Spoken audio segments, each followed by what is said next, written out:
Saudara-saudari terkasih, selamat berjumpa kembali bersama saya, Patrick Jawa CMF, dalam renungan singkat hari ini, Selasa 5 Agustus 2025.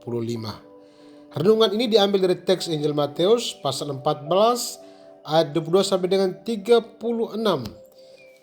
Kisah tentang Yesus berjalan di atas air dan menyelamatkan Petrus dari bahaya tenggelam. Kisah ini bukan sekedar mujizat Yesus berjalan di atas air.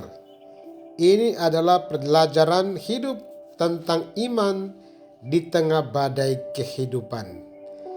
Para murid berada di tengah danau saat badai datang. Kita pun sering berada dalam situasi yang serupa.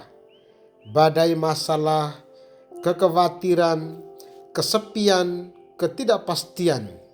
Saat itu Yesus datang tidak dengan perahu, tetapi dengan cara yang luar biasa, di luar nalar manusia, berjalan di atas air. Pesannya jelas, Yesus hadir bahkan di tempat yang paling mustahil sekali. Saudara-saudara, Petrus menjadi lambang keberanian iman, tetapi juga kerapuhan manusia. Ia berani melangkah keluar dari perahu. Itu tindakan iman. Tetapi saat ia mengalihkan pandangannya dari Yesus ke badai, ia mulai tenggelam. Begitulah kita. Selama mata kita tertuju pada Kristus, kita menjadi kuat. Tetapi ketika kita mulai memusatkan perhatian pada ketakutan, tantangan, dan keraguan, kita mulai goyah. Namun yang paling menyentuh adalah Yesus tidak membiarkan Petrus tenggelam. Bahkan sebelum Petrus selesai berkata, "Tolonglah aku," Yesus sudah mengulurkan tangannya. Itu gambaran kasih Tuhan. Ia cepat bertindak ketika kita berseru kepadanya dengan tulus. Dan saat Yesus masuk ke perahu, badai pun reda. Hadirnya Tuhan membawa damai dan ketenangan.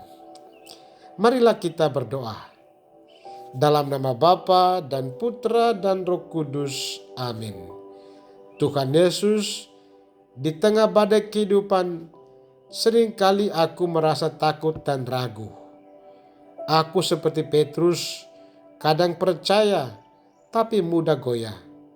Tolonglah aku untuk tetap memandang kepadamu dan kuatkan imanku agar tidak tenggelam oleh kekhawatiran dan ketidakpastian. Ketika aku berseru, genggamlah tanganku seperti engkau menolong Petrus.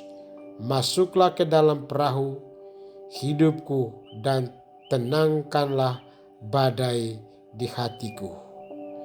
Kemuliaan kepada Bapa dan Putra dan Roh Kudus, seperti pada permulaan, sekarang, selalu, dan sepanjang segala abad. Amin. Dalam nama Bapa dan Putra dan Roh Kudus. Amin. Tuhan memberkati.